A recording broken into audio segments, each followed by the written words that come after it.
Hi friends, welcome back to my channel Swapna's kitchen. ఈరోజు మన ఛానల్లో ఒక Emmy tasty and healthy recipe mushroom masala curry ఎలా ప్రిపేర్ చేసుకోవాలో చూద్దామండి. చాలా ఈజీగా ప్రిపేర్ చేసుకోవచ్చు, టేస్ట్ మాత్రం సూపర్గా ఉంటుంది. సో రెసిపీ స్టార్ట్ చేసే ముందు ఒక స్మాల్ రిక్వెస్ట్, మీరు కనుక నా ఛానల్ ఫస్ట్ టైం చూస్తుంటే సబ్స్క్రైబ్ చేసుకొని పక్కన వచ్చిన బెల్ కూడా యాక్టివేట్ చేసుకోండి. ముందుగా ఒక ప్యాన్ పెట్టుకొని ప్యాన్లో ఒక స్పూన్ ఆయిల్ వేసుకొని మనం తెచ్చుకున్నటువంటి పుట్టగొడుగులు చక్కగా మట్టి దుమ్ము అంతా బాగా పట్టేసి సో అవంతా శుభ్రంగా పోయేలాగా క్లీన్ చేసుకొని ఈ ఆయిల్లో వేసుకొని 1 నిమిషం పాటు హై ఫ్లేమ్లో ఉంచుకొని వేయించుకోవాలి. ఇలా చేయడం వల్ల మనకి పుట్టగొడుగులో ఉండేటటువంటి నీరంతా బయటికి వస్తుంది. తర్వాత మంటను తగ్గించుకొని మనం చిన్నగా వేపుకుంటూ ఉంటే ఆ నీరంతా కూడా ఎగిరిపోయి ముక్కలు అనేవి మంచిగా ఉడుకుతాయి. చూసారు కదా, మనం హై ఫ్లేమ్లో పెట్టంగానే ఈ విధంగా నీరంతా బయటకు వచ్చేసి 1-2 నిమిషాల్లో మనకి నీరంతా ఎగిరిపోయి పుట్టగొడుగులు అనేవి ఇలా తయారవుతాయి. ఇప్పుడు వీటిని ఒక ప్లేట్లో తీసుకుని పక్కకు పెట్టుకోవాలి. మళ్ళీ సేమ్ ప్యాన్లో ఒక 2 స్పూన్స్ ఆయిల్ వేసుకొని అందులో ఒక బిర్యానీ ఆకు, 2 లవంగాలు, 2 యాలకులు చీల్చి వేయండి. అలాగే చిన్న దాల్చిన చెక్క ముక్క, కొంచెం జీలకర్ర వేసుకొని ఒక 1/2 నిమిషం అలా వేయించుకోవాలి. ఇవి వేగిన తర్వాత ఒక పెద్ద సైజు ఉల్లిపాయని చిన్న చిన్న ముక్కలుగా కట్ చేసి ఉల్లిపాయ ముక్కలన్నీ కూడా నూనెలో వేసి వేయించుకోవాలి. ఉల్లిపాయలు మంచిగా గోల్డెన్ కలర్ వచ్చే వరకు వేయించుకుంటే మనకి కూరకి చక్కటి సువాసన, అలాగే మనకి టేస్ట్ అనేది బాగుంటుంది.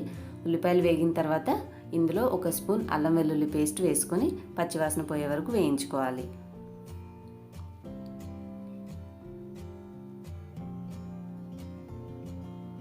ఇప్పుడు మనకి అల్లం వెల్లుల్లి పేస్ట్ వేసి అది వేగే లోపల కొంచెం 4-5 జీడిపప్పులు నేను పక్కన చిన్న రోల్లో దంచేసి పౌడర్గా ఉంచుకున్నానండి. ఈ కూరలో మనం అది కూడా వాడుకోవాల్సిన అవసరం ఉంటుంది. ఇప్పుడు 2-3 అయితే మీడియం సైజ్ టమాటాలు, పెద్దవైతే 2 టమాటాలు మనం మిక్సీ గ్రైండ్ చేసుకుంటే ఈ విధంగా ప్యూరీ రెడీ అవుతుంది.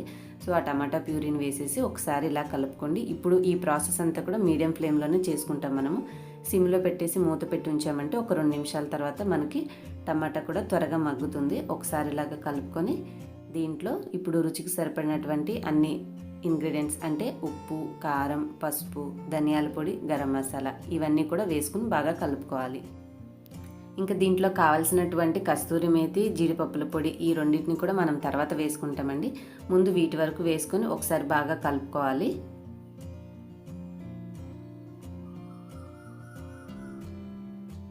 చివరిగా నేను గరం మసాలా వేసాను, అది కూడా వేసి బాగా కలుపుకోవాలి. ఇప్పుడు మనము వేయించి పక్కన ఉంచుకున్నటువంటి పుట్టగొడుగులన్నింటిని కూడా ఈ మిశ్రమంలో వేసేసి బాగా కలుపుకొని ఒక 2 నిమిషాలు మనం నీళ్లు పోయకుండా మూత పెట్టి ఉంచుకోవడం వల్ల ఏమవుతుందంటే మనం వేసినటువంటి స్పైసెస్ అన్నీ కూడా ముక్కకి మంచిగా రుచి పడుతుంది. అలాగే తినేటప్పుడు టేస్ట్గా సప్పగా లేకుండా ఉంటాయి. సో ఇప్పుడు 2 నిమిషాలు అయిపోయిన తర్వాత దీంట్లో ఇందాక నేను చెప్పినటువంటి జీడిపప్పు పొడి, కస్తూరి మేతి వేయడం వల్ల కూరకు మంచి సువాసన, అలాగే చిక్కదనం, రుచి 3 వస్తాయన్నమాట. ఇప్పుడు ఇవన్నీ ఒకసారి వేసుకొని కలుపుకొని సరిపడా నీళ్లు, మీకు ఎంత గ్రేవీ కావాలనుకుంటున్నారో దాన్ని బట్టి 1 గ్లాస్ వాటర్ అనేది మనం యాడ్ చేసుకొని కలుపుకొని చిన్న మంట మీద మగ్గించుకుంటే ఒక 2 నిమిషాలు ఉడికించుకున్న తర్వాత మనకి కమ్మటి కూర అనేది రెడీ అయిపోతుంది. ఇందులో మనం వేసిన జీడిపప్పు పొడి వల్ల కూడా కూరకి చక్కటి చిక్కదనం, అలాగే రుచి అనేది కమ్మదనం వస్తుంది. చూసారు కదా, అన్నిటిని బాగా కలిపేసి మూత పెట్టి ఒక 2-3 నిమిషాలు మనం మగ్గించుకుంటే చక్కగా గుజ్జుగా కూర అనేది మంచిగా రెడీ అయిపోయింది. సూపర్ టేస్టీగా వచ్చేసిందండి. ఒక్కసారి ఉప్పు సరిపోయిందో లేదో చూసుకుని కొంచెం కొత్తిమీరతో గార్నిష్ చేసుకుంటే ఎమ్మీ కర్రీ అనేది రెడీ అయిపోయింది. హోప్ మీ అందరికీ వీడియో యూస్ఫుల్ అయింది అనుకుంటున్నాను. నచ్చితే లైక్ చేసి షేర్ చేయండి. ఇంకొక మంచి వీడియోతో మళ్ళీ మిమ్మల్ని కలుస్తాను. Till then, bye bye. Thanks for watching.